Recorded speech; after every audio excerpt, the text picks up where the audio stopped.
चकाचक एक्सप्रेस और मैं हूं वर्षा श्रीवास्तव। बात पिछले साल अप्रैल की, जब भारत में कोरोना पैर पसार रहा था और इसी वक्त निजामुद्दीन मरकज में तबलीगी जमात के लोग इकट्ठा हुए थे, जिसमें से कुछ लोग कोरोना पॉजिटिव थे।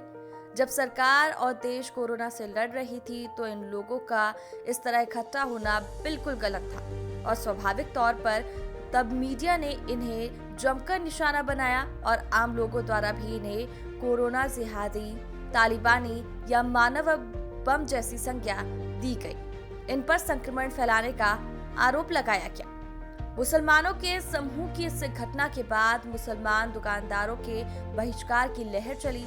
मुसलमानों के खिलाफ हेट स्पीच की बाढ़ आ गई। ज्यादातर मेन स्ट्रीम टेलीविजन मीडिया ने निजामुद्दीन मरकज में शामिल हुए लोगों को कड़ी सजा देने की अपील की।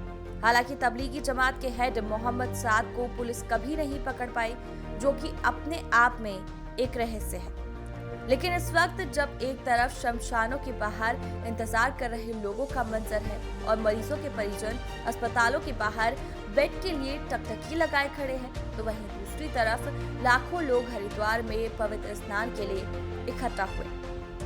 लोगों का विशाल हुजूम कुंभ मेले में नदियों में डुबकी लगा रहा, जबकि कोविड के केस तूफानी गति से बढ़ते गए, पिछले सारे रिकॉर्ड तोड़ते गए और कुंभ से अपनी अपनी जगहों पर वापस लौटते हुए लोग कोरोना के वाहक बन रहे हैं। मगर हैरत की बात है कि टीवी चैनलों में बैठकर तबलीगियों को मानव बम कहने वाले पत्रकार इस पर एकदम चुप और खामोश है। बीते कुछ दिनों में पिछले साल की यादें फिर से ताजा हुई। देश भर में एक बार फिर से प्रवासी मजदूरों के हुजूम बोरिया बिस्तर बांधकर ट्रेनों से घर लौटते दिखाई दिए। लगभग बड़े राज्य में कर्फ्यू या लॉकडाउन लगा। किसी सामाजिक और धार्मिक समारोह में 50 से ज्यादा लोगों के इकट्ठा होने पर भी पाबंदी लग गई।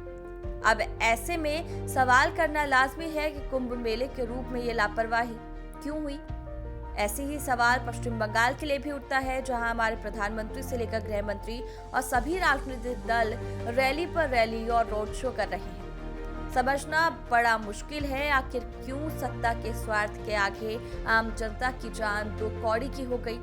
इससे भी बड़ा आश्चर्य है कि आखिर मेन स्ट्रीम मीडिया इन रैलियों और ऐसे धार्मिक आयोजनों पर कब तक चुप रहेगी। आखिर लोकतंत्र का चौथा स्तंभ माना जाने वाला हमारा मीडिया इतना असहाय क्यों?